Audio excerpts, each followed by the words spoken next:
Hello everyone, how are you? Awesome classes, welcome you all to my today's lecture series that is multiple choice questions from M. Lakshmikant Public Administration's book. I hope everyone completed lecture series very seriously. So let's start multiple choice question that is rapid fire session. देखिए हमने क्या किया है कि सारे each and every content को मैंने क्या अच्छे से एक्सप्लेन किया है और उम्मीद है कि आप लोगों ने वीडियो को अच्छे से देखा होगा और कंसेप्ट क्लैरिटी लाई होगी। सो अब जो मल्टीपल चॉइस क्वेश्चन लाएंगे हम एम लक्ष्मीकांत के जो बुक के पीछे आया होता है बेसिकली, तो उसमें क्या है कि वो बहुत ही सफिशियंट है और बहुत ही ज़्यादा एमसीक्यूज है। हर एक चैप्टर के लास्ट में जो दिए हैं बेसिकली 100, 125 ऐसे ही करके हर एक चैप्टर के लास्ट में है, तो क्या है कि सफिशियंट है आपकी यूजीसी नेट एग्जाम के लिए। बहुत ही ज़्यादा सच बता रहा हूँ, रियली सफिशियंट है। अगर आप इतना कर ले गए ना तो आपको कोई नहीं रोक सकता जेआरएफ से, अगर अच्छे से कंसेप्ट के साथ कर लिए। क्योंकि जरूरी नहीं है कि वही आंसर्स वही हो, कुछ क्या होगा उसमें कुछ कुछ वर्ड्स चेंज हो जाएंगे। मीन्स दैट पैटर्न लेवल उतना ही रहेगा। एग्जैक्टली तो नहीं पूछेगा कि वही एग्जैक्टली पिकअप करके क्वेश्चन क्या हो डिट्टू पूछ दे, बट क्या होगा कि लेवल वही रहेगा, कंसेप्ट वही रहेगा, मतलब वो सब कंटेंट घूमता रहेगा। तो अगर आपको वो सब कंटेंट अच्छे से क्लियर है तो आप कर ले जाएंगे, कोई कैसा भी पेपर बने। तो आप लोग वीडियो लेक्चर अच्छे से देखिए और एमसीक्यू सेशन भी ट्राई कीजिए अपने खुद से करने के लिए, ताकि आपको एसेस कर सके, अपने आप को सेल्फ असेसमेंट करो कि आपने क्या वीडियो लेक्चर देखा। उस वीडियो लेक्चर को देखने के बाद आप कितने हद तक कंटेंट कर पा रहे हो, कि जो डिग्री आप कंटेंट है मतलब राइट करने का वो क्या है आपका। आप खुद को एनालिसिस करो कि आपने वीडियो लेक्चर कितना देखा, उसका आउटपुट क्या आप समझ पा रहे हैं कि नहीं समझ पा रहे हैं, और समझ पा रहे हैं तो किस हद तक, किस डिग्री तक आप क्या है कि राइट आंसर कर ले रहे हैं। ताकि क्योंकि एग्जाम में बैठेंगे तो हाँ क्या होगा, अलग ही सिचुएशन रहेगा, थोड़ा प्रेशर रहेगा और थोड़ा क्वेश्चन के वर्डिंग वगैरह चेंज रहेंगे। तो और क्या हो गया, टॉपिक वाइज नहीं, क्योंकि आप टॉपिक वाइज पढ़ रहे हैं, जो टॉपिक पढ़ रहे हैं उसका एमसीक्यू सीरीज देख रहे हैं, तो उससे क्या होगा कि आपका रिसेंट में वो कंटेंट रिसेंट में रहेगा तो आप थोड़ा अच्छे से कर पाएंगे। बट क्या होगा, जब सारे टॉपिक टॉपिक के एमसीक्यूज मिले जुले आएंगे, मिक्स टाइप में आएंगे, तो आपको क्या होगा, थोड़ा एनालिसिस, थोड़ा रिमेंबर करने में दिक्कत आएंगी अगर आप अच्छे से नहीं पढ़े हो। तो इसलिए आपको एक बार, दो बार, तीन बार, चार बार, जब तक आपको कंसेप्ट क्लियरिटी ना हो तब तक पढ़ना पड़ेगा, ताकि आपको कहीं भी किसी टाइम मिक्स कंटेंट भी आए तो आप कर ले जाएं। तो इसलिए आप क्या है कि थोड़ा टाइम, अपना स्टडी टाइम बढ़ाइए और थोड़ा प्रैक्टिस बढ़ाइए। ओनली वीडियो लेक्चर देखे रहेंगे तो क्या होगा कि आपको आइडिया नहीं लगेगा कि एमसीक्यू जो हमारे पीवाईक्यू बेस्ड है उसमें कैसे पूछते हैं। क्योंकि क्या होगा, ये तो मैथ तो है नहीं कि एग्जैक्ट ऐसे फार्मूला लगाओ इसका एग्जैक्ट यही आंसर आएगा, ऐसा नहीं है। इसमें क्या है कि कुछ वर्ड सेंटेंस मिलते जुलते आएंगे तो आप कंफ्यूजन ज्यादा आएगा। तो इसमें एग्जैक्ट आंसर करना बहुत ही मुश्किल होता है अगर आप अच्छे से आपका क्लैरिटी नहीं है। So let's start. आप लोग भी खुद से ट्राई कीजिए आंसर देने का जल्दी जल्दी, कोई हार्ड तो नहीं है। So first question is, which of the following concept are not associated with scientific management. देखिए जो हमारा पहला क्वेश्चन है वो आया है क्लासिकल अप्रोच से। तो क्लासिकल अप्रोच में हमने बताया था हमारे 3 स्कूल ऑफ थॉट है, जो कि क्या है, क्लासिकल है, ब्यूरोक्रेटिक है एंड एडमिनिस्ट्रेटिव मैनेजमेंट है। तो क्लासिकल थ्योरी जो है वो दिए हमारे एफ.डब्ल्यू. टेलर जी। तो एफ.डब्ल्यू. टेलर जी के क्या कंसेप्ट है वो वही पूछा गया है कि इसमें जो दिए गए हैं ऑप्शंस, इसमें कौन से साइंटिफिक मैनेजमेंट के कंसेप्ट से एसोसिएट करते हैं। So let's see. सो पहला देखिए हमने पढ़ा है कि एफ.डब्ल्यू. टेलर जी ने मेंटल रिवॉल्यूशन पे बात किया है, यूनिटी ऑफ कमांड नहीं है, यूनिटी ऑफ कमांड नहीं है। रूल ऑफ थंब पे बात किया है, right. Time and motion study पे बात किया है। एंड फोर्थ वन है डिफरेंशियल पीस रेट सिस्टम का भी इन्होंने क्या किया, स्टडीज किया है। तो बेसिकली यहाँ पे पूछा है नॉट। देखिए नॉट, मैं भी कंफ्यूज हो गया था। नॉट, ये सब वर्ड आप बहुत अच्छे से ध्यान देखिएगा, क्योंकि कहीं नॉट पूछा है कि नहीं है, ये सब कंसेप्ट अगर अच्छे से पढ़ेंगे तो उन्हें गलती हो जाएगा। तो क्या होगा कि हम लोग ऐसे कर लेते हैं कि mental revolution, rule of thumb, time, differential, तो गलती होने का चांसेस में पूछा है कि नहीं है, एसोसिएटेड नहीं है, तो सो यूनिटी ऑफ कमांड नहीं है हमारा, एंड रूल ऑफ थंब नहीं है। देखिए दो प्रिंसिपल उनके नहीं है, unity of command and rule of thumb. इन्होंने क्या किया था, रूल ऑफ थंब को क्या किया था, डिस्कार्ड किया था वहां पे। क्योंकि उन्होंने रूल ऑफ थंब की तो उनके कंसेप्ट में जिक्र हुआ है, वर्ड आया है रूल ऑफ थंब, बट ऐसा नहीं उन्होंने क्या किया कि इस कंसेप्ट को क्या किया, एसोसिएट किया। इसको क्या किया, इन्होंने ओल्ड मॉडल बताया कि रूल ऑफ थंब को क्या है, रिजेक्ट करना है। एक ऐसा model one best of doing things बनाना है, वन बेस्ट मॉडल बनाना है, साइंटिफिक बनाना है। तो इसके लिए ये जैसे कंफ्यूज मत होइएगा कि रूल ऑफ थंब आ गया तो साइंटिफिक मैनेजमेंट में हमने रूल ऑफ थंब पैराग्राफ में पढ़े थे। बट ये भी समझना कि क्या पैराग्राफ में रूल ऑफ थंब आया तो था, बट क्या उसका मतलब कंसेप्ट को एडवोकेट किए थे या रिजेक्ट किए थे? तो रिजेक्ट हुआ था रूल ऑफ थंब। और यूनिटी ऑफ कमांड तुम्हारा फ्योल जी का है। तो so right answer is 2 and 3। Mark down कर लीजिए। Second MCQ, the experiment conducted by Taylor were intended to. देखिए जो टेलर की हमारी साइंटिफिक मैनेजमेंट थ्योरी थी, एक्सपेरिमेंट थी, वो क्या जो कंडक्ट हुआ था उसका इंटेंशन क्या था? सो देखिए option A, to understand the motivation of worker. देखिए नहीं, साइंटिफिक मैनेजमेंट तो मोटिवेशन ऑफ वर्कर का था ही नहीं। साइंटिफिक मैनेजमेंट तो ऑर्गेनाइजेशन के स्ट्रक्चर एंड एफिशिएंसी की बात की थी। So second, to understand the process of mental revolution. देखिए ये तो आप अगर कंफ्यूज, अगर वैसा होता 2 या 3 मल्टीपल ऑप्शन होते तो ये भी आपका आ सकता है, क्योंकि मेंटल रिवॉल्यूशन की बात की है। बट देखिए ऑप्शन सी देखिए, to discover the best way to carry out the specific task. उनका जो इंटेंशन था बेसिकली ये था, ये तो प्रोसेस थे, ये सब mental revolution, time study, motion study, differential, ये सब तो प्रोसेस थे। बट इंटेंशन क्या था, फोकस क्या था कि किसी भी काम को करने के लिए एक बेस्ट तरीका अपनाया जाए जिससे क्या हो, हमारी एफिशिएंसी आए। सो ऑप्शन सी देखिए राइट है, exact, to discover the best way to carry out the specific task. And D देख लीजिए, to understand the human behaviour. देखिए तो है ही नहीं, बिहेवियरिस्ट अप्रोच आ गया। So right option is C. देखिए बी भी हो सकता था, बट अगर मल्टीपल ऑप्शन देता तो, बट क्या है सब देखिए, mental revolution, time study, motion study, differential, ये सब प्रोसेस है। उनका इंटेंशन मतलब फोकस नहीं था, एम नहीं था। एम क्या था कि किसी काम को करने के लिए बेस्ट वे बनाना चाहिए, बेस्ट वे टू। तो इसलिए ऑप्शन सी राइट होगा। देखिए इसीलिए बताया, अगर आपको कंसेप्ट क्लियरिटी है तभी मार पाएंगे। अगर जल्दबाजी में पढ़े होंगे या तो क्लैरिटी उतना ज्यादा नहीं होगा तो क्या होगा, गलत आंसर कर ले जाएंगे आप। सो एमसीक्यू थर्ड देखिए, the scientific management stressed upon. देखिए अब जो साइंटिफिक मैनेजमेंट थ्योरी है वो किस चीज पे स्ट्रेस करता है, मतलब क्या क्या चीज को अपने आप में निहित करता है। सो देखिए option first, rationality. Yes, rationality की बात की है। साइंटिफिक मैनेजमेंट थ्योरी की कोई भी चीज होना चाहिए रूल रेगुलेशन बेस्ड होना चाहिए, लेजिटिमेट होना चाहिए। एंड स्पेशलाइजेशन, देखिए स्पेशलाइजेशन की बात की गई है, स्किल की बात, टास्क स्पेशलाइजेशन, इस सब की बातें की गई है साइंटिफिक मैनेजमेंट थ्योरी में। एंड थर्ड, टेक्निकल कॉम्पिटेंस को भी बताया गया है। एंड प्रेडिक्टेबिलिटी, देखिए एफिशिएंसी की प्रेडिक्टेबिलिटी, किसी काम को करने का एक अच्छा तरीका बताया गया। तो ये क्या, एक प्रेडिक्टेबिलिटी ही तो है। सो ऑप्शन देखिए 1 2 3 4 सब होगा D. So right option is D.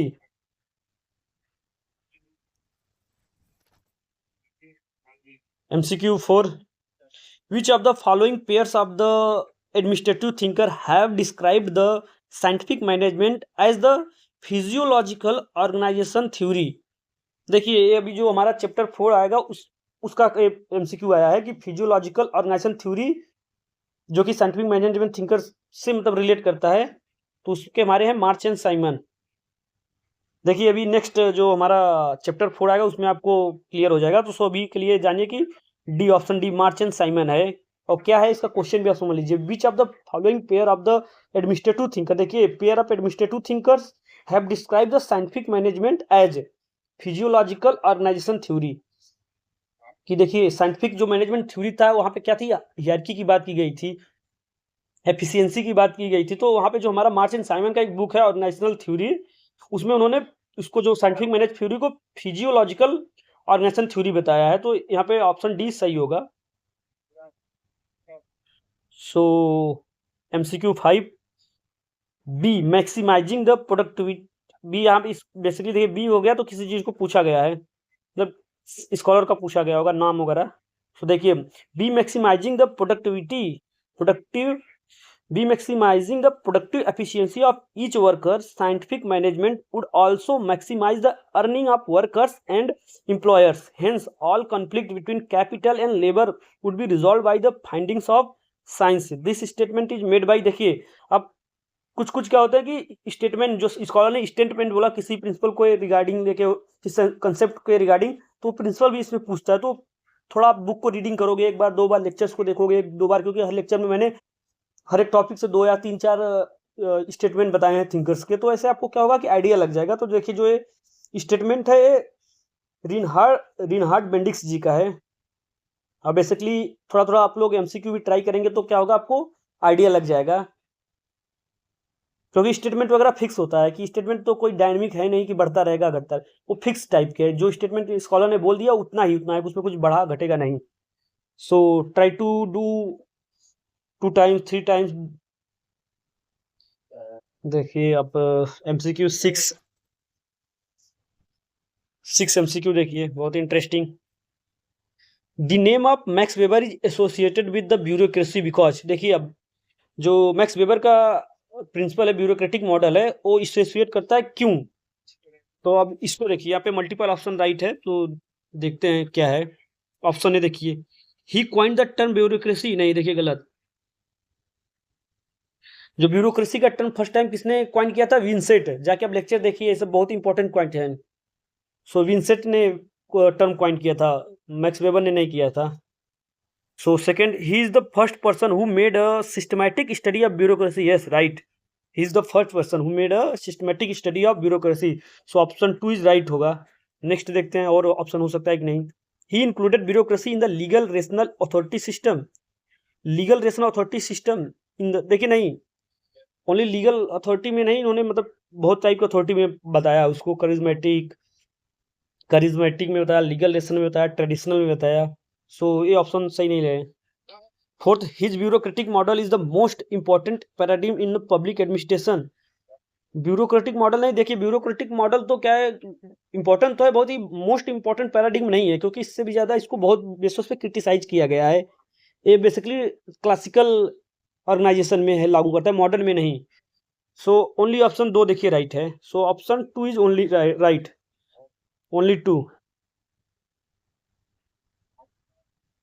So MCQ 7, the human relation theory highlighted the significance of human dimension of the organization by drawing attention to, देखिए हमारा ह्यूमन रिलेशन थ्योरी क्या क्या studies किया था, जो कि हमारा क्लासिकल अप्रोच में जो ह्यूमन बिहेवियर को, ह्यूमन एक्सपेक्ट को निगलेक्ट कर दिया गया था। तो हमारे जो ह्यूमन रिलेशन के अप्रोच के थिंकर्स आए, उन्होंने क्या किया था कि ह्यूमन डायमेंशन की स्टडीज किया था।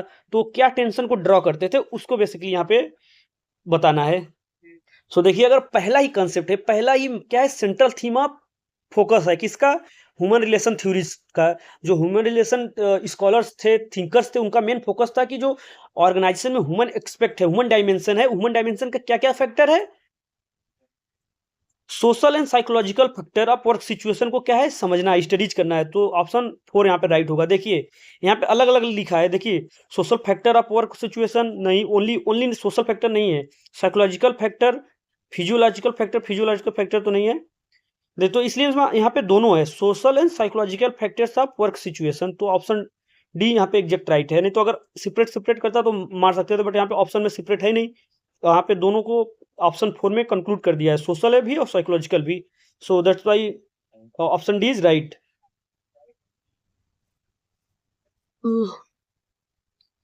MCQ 8, the human relation theory ले एम्फेसिस ऑन, देखिए बहुत ही इजी है कि हमारा ह्यूमन रिलेशन थ्योरिस्ट किस चीज़ पे एम्फेसाइज करता था, ऑर्गेनाइजेशन में पीपुल का, उनके मोटिवेशन का, इनफॉर्मल ग्रुप पे, क्योंकि चेस्टर बर्नार्ड वगैरह का देखिए आ जाएगा हमारे, तो इसलिए प्रिंसिपल ऑफ ऑर्गन नो, ये प्रिंसिपल ऑफ ऑर्गेनाइजेशन पे नहीं करते थे। So option is 1 2 3, 1 2 3 D, option D is right.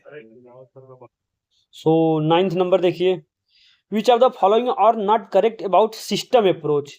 देखिए अब सबसे एकदम लेटेस्ट का लेक्चर यही है, तो सिस्टम अप्रोच के बारे में आप लोग खुद से करिए, ट्राई कीजिए क्या क्या इसमें पढ़े हो। तो उसमें पूछा है नॉट करेक्ट, मतलब सही नहीं है। So option 1 is, it is the successor of the ecological approach, देखिए गलत है, प्रीकर्सर है, सक्सेसर नहीं है, प्रीकर्सर है।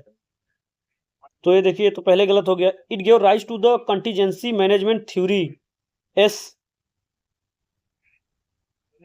सो देखिए, अगर हम लास्ट का जो हमने क्रिटिकल इवेल्युएशन पढ़ा था, क्रिटिसाइज पढ़ाया था, उस पे ये सारा बेस्ड है। तो उससे देखिए, it is the successor of ecological, नहीं क्या था, प्रीकर्सर था, इकोलॉजिकल अप्रोच का प्रीकर्सर था। It give the rise to the contingency management theory, yes, contingency management means situational management theory. तो ये है, मतलब सिस्टम अप्रोच के से कंसर्न है 2, बट यहाँ पूछा है नॉट करेक्ट। तो तो एक तो ऑप्शन ए में एक आएगा हमारा, देखिए ये दोनों तो ऐसे ही हट गए अगर एलिमिनेशन मेथड लगाएंगे, और दो भी नहीं आएगा ऑप्शन में, तो मतलब कि ए होगा या सी होगा। सो थर्ड ऑप्शन देखते हैं, it has the property of direct application to the practical situation. नहीं, देखिए क्रिटिसाइज किया गया था कि यहाँ पे जो क्रिटिक थे उन्होंने बताया था लैक होगा, direct application to the practical situation में क्या होगा, लैक होगा, इसमें इतना नहीं बताया गया है। तो ऑप्शन थर्ड क्या है, इनकरेक्ट है। It is a multi disciplinary, yes, ये तो इससे कंसर्न है, तो ऑप्शन फोर्थ होगा ना, सो option A is right. 1 and 3, 1 and 3 क्या है ऑप्शन, इनकरेक्ट है अबाउट सिस्टम अप्रोच के लिए। क्यों, क्योंकि यहाँ पे देखिए, यहाँ पे सक्सेसर बोला गया क्योंकि प्रिकर्सर होगा, एंड थर्ड में इट हैज अ प्रॉपर्टी, नहीं it has a lack of property होना चाहिए, so option not correct. And MCQ 10, which of the following are the mechanism of scientific management. अब देखिए मैकेनिज्म पूछा है, साइंटिफिक मैनेजमेंट का क्या क्या मैकेनिज्म है। सो देखिए जो एमसीक्यू 10 है बहुत ही इंपॉर्टेंट है, इसमें आपका साइंटिफिक मैनेजमेंट थ्योरी सारे थ्योरी को इंक्लूड कर दिया है। सो अच्छे से इसको फुल कंसंट्रेशन के साथ देखिए, which of the following are the mechanism of scientific management. तो पहले प्रिंसिपल, मैकेनिज्म एंड टेक्निक्स में अंतर समझिए। जो प्रिंसिपल्स होते हैं, जो उन्होंने सजेस्ट किए, कुछ थ्योरी को क्या किए, जनरलाइज किए, बताए कि ऐसा होना चाहिए, वो हमारा प्रिंसिपल हो गया। And mechanism of scientific management means that mechanism, क्या प्रोसेस इन्वॉल्व करना है, क्या टेक्निक्स अप्लाई करना है, तो मैकेनिज्म मीन्स टेक्निक्स। तो इसमें कंफ्यूज मत होइएगा कि प्रिंसिपल और मैकेनिज्म या टेक्निक में क्या मतलब, कौन सा क्या होता है, क्योंकि इनके प्रिंसिपल्स कुछ थे, टेक्निक्स मैकेनिज्म कुछ थे। तो सारों को देखिए यहाँ पे सब कोई दे दिया है, 5 ऑप्शन है, तो 5 में इनके कुछ प्रिंसिपल्स को भी उसने क्या किया, पिकअप किया है, कुछ इनके टेक्निक्स को भी पिकअप किया है।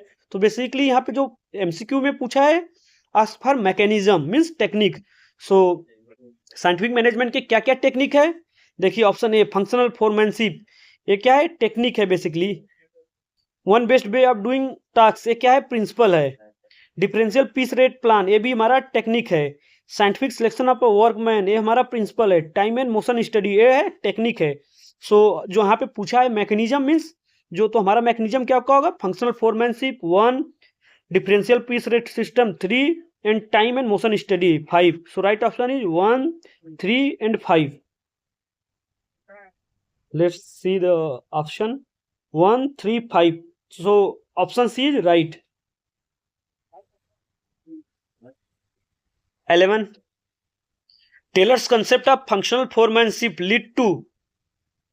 So 11 देखिए, Taylor's concept of functional foremanship lead to. अब जो टेलर का जो फंक्शनल फोरमैनशिप है वो किस चीज को लीड करता है, तो देखिए जो टेलर का फंक्शनल फोरमैनशिप था उसमें था कि एक सबऑर्डिनेट डिफरेंट 8 सुपरवाइजर से क्या होगा, सुपरवाइज होगा। तो ये थ्योरी क्या किस चीज को बताती है कि यूनिटी ऑफ कमांड को क्या करती है, रिजेक्ट करती है। तो यूनिटी ऑफ कमांड को रिजेक्ट करती है। तो सो देखिए ऑप्शन 4 देखिए, निगेशन ऑफ यूनिटी कमांड, ये क्या होगा, राइट होगा। और क्या बताता है, जो अगर एक डिफरेंट हमारे सुपरवाइज करेंगे तो वहां पे होगा स्पेशलाइजेशन ऑफ टास्क होगा, तो ऑप्शन 3 भी राइट होगा। और देखिए अब ये डिफरेंट सुपरवाइजर क्या कर रहे हैं, सुपरवाइज कर रहे हैं, तो मल्टीपल कमांड होगा, डुअल कमांड नहीं होगा, मल्टीपल होगा। So option 2, 3, 4, 2, 3, 4, so C is right. अगर आपका कंसेप्ट क्लियर है फंक्शनल फोरमैनशिप को लेके, तो आप एक क्वेश्चन कर ले जाएंगे। सो 12 नंबर एमसीक्यू देखिए, Taylorism took shape as a Stakhanovite movement in. So देखिए बहुत इंपॉर्टेंट क्वेश्चन है कि टेलरिज्म बेसिकली क्या है, ये तो यूएसए में की बात है, बट क्या हुआ, जो उनकी साइंटिफिक मैनेजमेंट थ्योरी थी वो स्प्रेड हुई, धीरे धीरे यूएसए से स्प्रेड हुई और मूवमेंट एक रिवोल्यूशन पकड़ा। तो जो हमारा यूएसएसआर में 1920 से लेके 1940 में बहुत ज्यादा फेमस हुआ, और ये मूवमेंट का जो नाम लिया है उसका क्या शेप लिया है, स्टेक्नोवाइट मूवमेंट, जो कि यूएसएसआर में 1920 से लेके 1940 के बीच। So right option is B, USSR.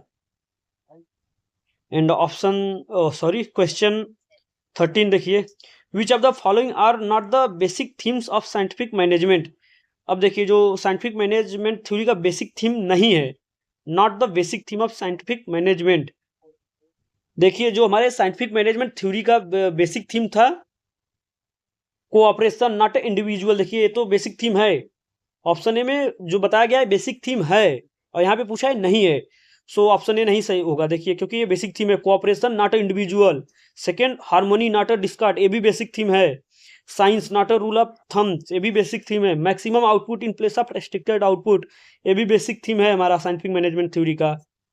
And next देखिए, development of efficiency and prosperity, this is also a basic theme of scientific management theory. So option none of the above, D is right, because here no one is a not a basic theme of scientific management theory, क्योंकि जो option 5 दिए गए हैं उस सबके सब basic theme है scientific management theory का। So here option D is right. So 14 number देखिए, bureaucracy according to Weber can be term as a legal because, देखिए जो हमारा ब्यूरोक्रेसी का मॉडल दिया था उसको लीगल बताया है वेबर ने, किस लिए? देखिए जो ब्यूरोक्रेसी है उनको लीगल बताया गया है, क्यों? It is the most efficient form of organization. नहीं, the staff member are selected on the basis of professional qualification. देखिए ये तो है ही, बट राइट ऑप्शन ये नहीं है, क्योंकि क्या रीजन था जिसके लिए उन्होंने लीगल बताया? Authority is exercise by means of system of rules and procedures. देखिए ये इसलिए जो हमारा ऑर्गेनाइजेशन चलेगा वो based on rules regulation based होगा, ऐसा नहीं होगा किसी के पर्सनल इंटरेस्ट पे चले। सो इसलिए लीगल बताया गया है। The means are expressly design to achieve certain specific ends, नहीं ये भी नहीं। देखिए ऑप्शन ओनली 3 राइट है, ओनली 3, ऑप्शन 3 इज राइट, क्योंकि यही रीजन था कि rule and system is based on rule and procedure, that's why it is organization is called legal. So 15 देखिए, who of the following has criticized bureaucracy as an organization that can not correct its behaviour by learning from its error. देखिए basically bureaucracy organisation को, bureaucratic organisation को लेके एक statement है, तो उसमें बताया गया कि organization that can not correct its behaviour by learning from its error. देखिए उन्होंने बताया कि जो ऑर्गेनाइजेशन का बिहेवियर होगा अपने गलतियों से नहीं लर्न करेगा। तो ये जो स्टेटमेंट है ये है एम क्रूजियर का, D, option D is right. देखिए स्टेटमेंट में तो क्या ही आपको एक्सप्लेन करना है, तो जिन्होंने दिया स्टेटमेंट उसको आपको 1 2 बार 3 बार अगर उनके स्टेटमेंट को पढ़ोगे तो आप कर ले जाओगे। देखिए Weber's analysis of bureaucracy was from, देखिए जो ब्यूरोक्रेसी का एनालिसिस हुआ था फ्रॉम, वेबर ने कहां से किया था? अपने सोशियोलॉजिकल पर्सपेक्टिव से किया था। सो right option is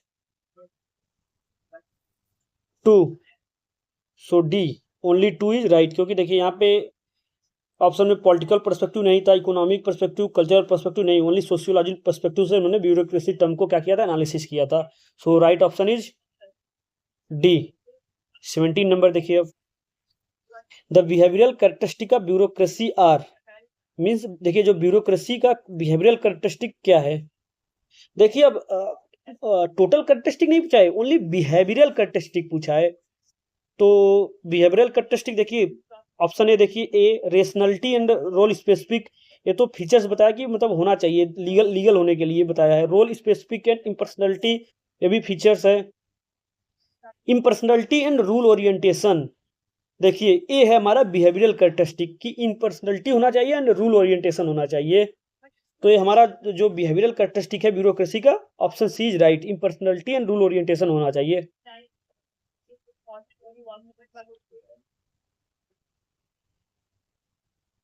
and 18 number देखिए,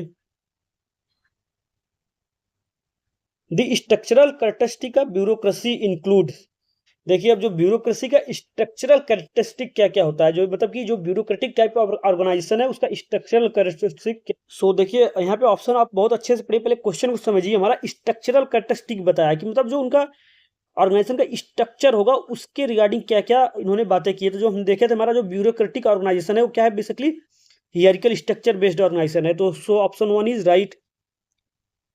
एंड रूल ओरिएंटेशन, नहीं देखिए ये भी स्ट्रक्चरल कैरेक्टरिस्टिक नहीं है।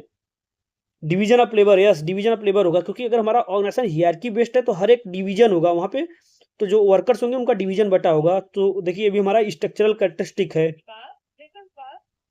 एंड रोल स्पेसिफिसिटी, ये भी देखिए हमारा स्ट्रक्चरल कैरेक्टरिस्टिक है, क्योंकि अगर ऑर्गेनाइजेशनल हियरार्किकल है तो हर एक पोजीशन पे लेवल पे क्या होगा? लोगों का रोल क्या होगा? स्पेसिफिक होगा। सो हमारा देखिए option A, option 1, 3 and 4 is right. So option C is right, 1, 3, 4, क्योंकि ये बेसिकली हमारा स्ट्रक्चरल कैरेक्टरिस्टिक की बात की गई है। And 19, according to Max Weber, bureaucracy is superior to any other form of organization in. तो देखिए इसमें जो बात है 19 नंबर एमसीक्यू में, तो इसमें पूछा गया कि जो मैक्स वेबर ने बताया कि जो ब्यूरोक्रेसी होगा वो सुपेरियर होगा in the form of organization, मतलब किस किस फॉर्म में। सो प्रेसिजन, देखिए यहाँ ब्यूरोक्रेटिक ऑर्गेनाइजेशन है तो उसमें प्रेसिजन होगा, स्टेबिलिटी भी होगा, डिसिप्लिन होगा, रिलायबिलिटी भी होगा। So option D is right, 1, 2, 3, 4।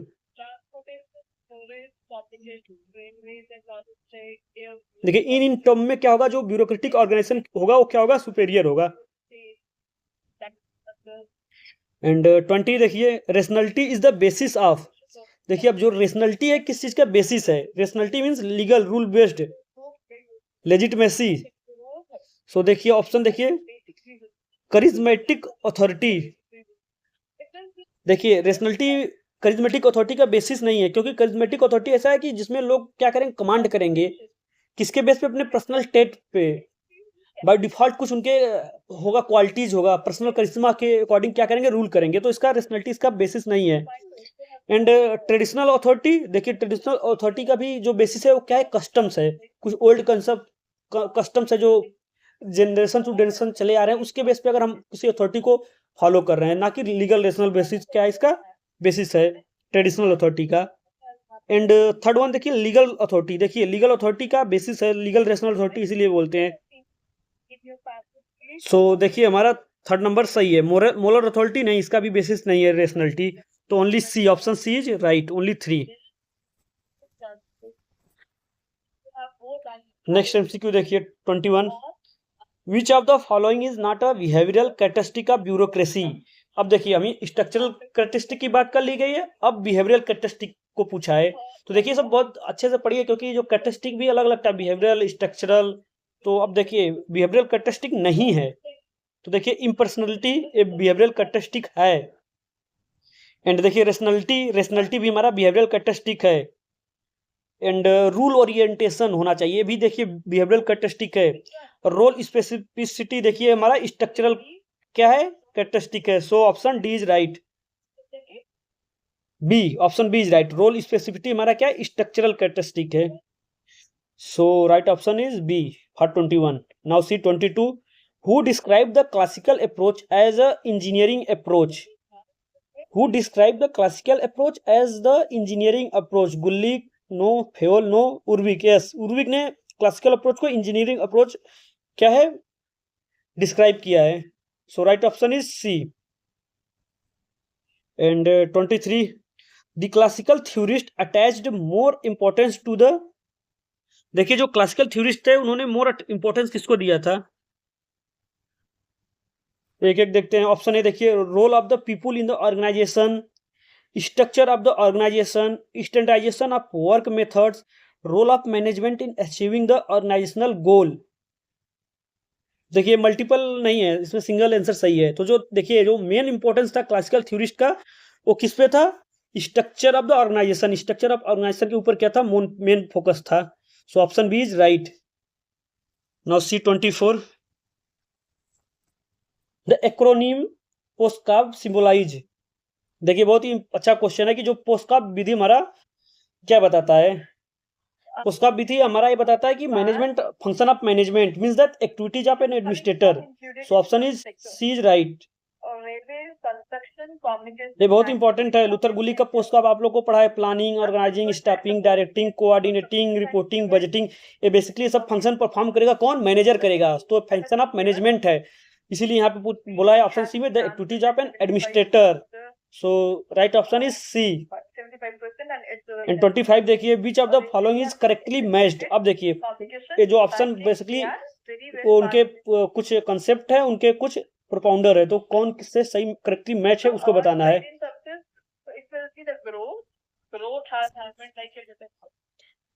Which sector is growing? like if you see with the global integration, we have already seen that there has been a LPG policy which has been started. Reforms has been started from 1991. The open economy, liberalization, privatization, as well as globalization. But सो देखिए unity of direction गुल्लिक का नहीं, correct match नहीं है। Coordination Fayol का नहीं है। Formal authority Fayol, yes देखिए ये मैच कर रहा है। हमने जो थ्योरीज ऑफ अथॉरिटी पढ़ाई थी, positional theory and acceptance theory, तो पोजिशनल थ्योरी में हमने पोजिशनल में बेसिकली फॉर्मल अथॉरिटी की बात की गई थी, जो हेनरी फ्योल और हमारे मैक्स वेबर जी का था।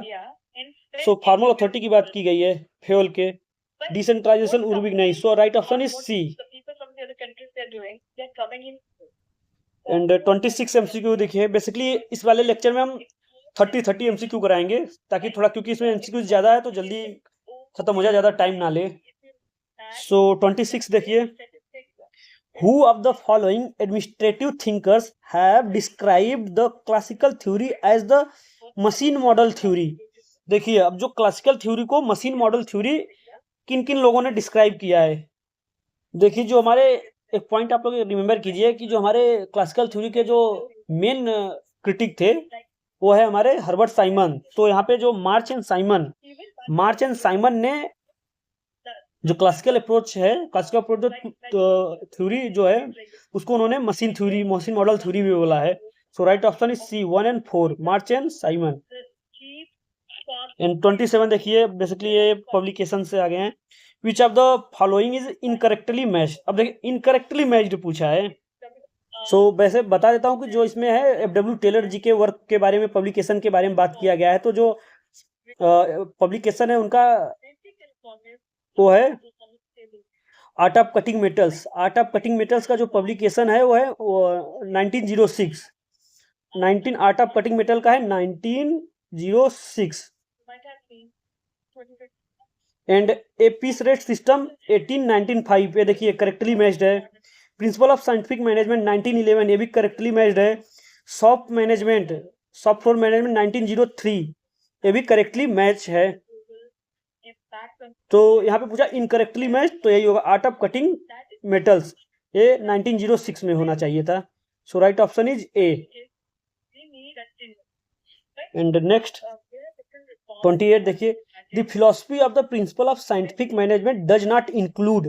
देखिए जो फिलॉसफी है साइंटिफिक मैनेजमेंट थ्योरी का, वो क्या इंक्लूड नहीं करता, नॉट है। देखिए सो ऑप्शन ए देखिए, obtaining harmony in group actions, ये तो है हार्मनी नॉट अ डिस्कार्ड, ये तो है, मतलब उसके फिलॉसफी है।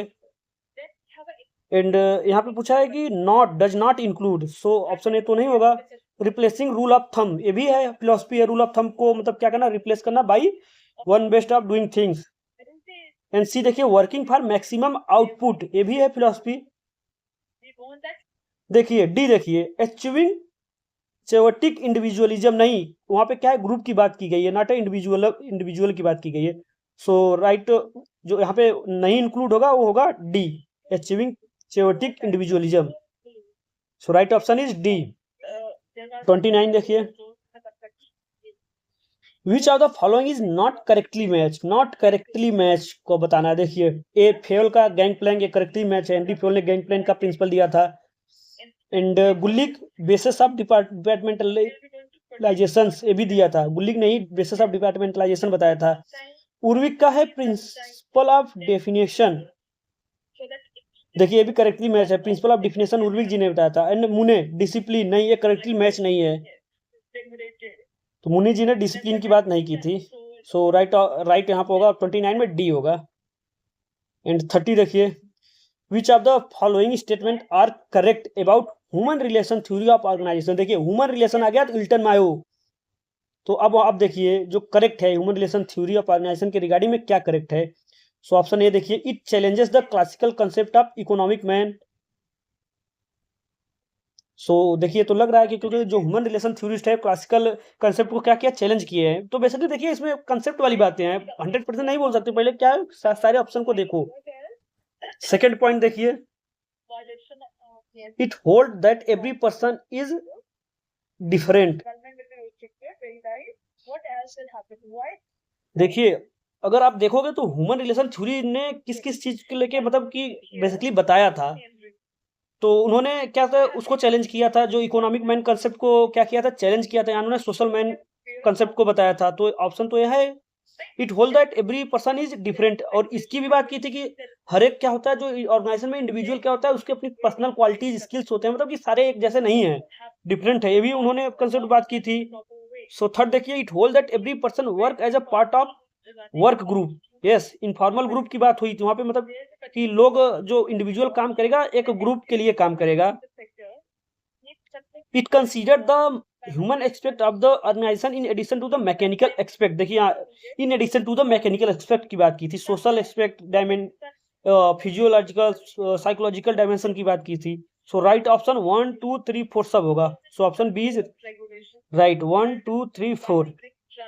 सो देखिए, अभी इस वीडियो लेक्चर में हमने 30 MCQ कराए हैं, और नेक्स्ट ऐसे ऐसे करके पूरा जो हमारे इस चैप्टर के एंड में MCQ है सबको कंप्लीट करा देंगे। और होप आप लोग को अच्छा लगा होगा और समझ में भी आया होगा। और आपको सजेशन है कि आप लोग खुद से भी ट्राई कीजिए, ताकि आप लोग अच्छा रिस्पॉन्स कर सके, क्योंकि ज़्यादा टाइम नहीं रह गया है। So try hard, best luck, thank you.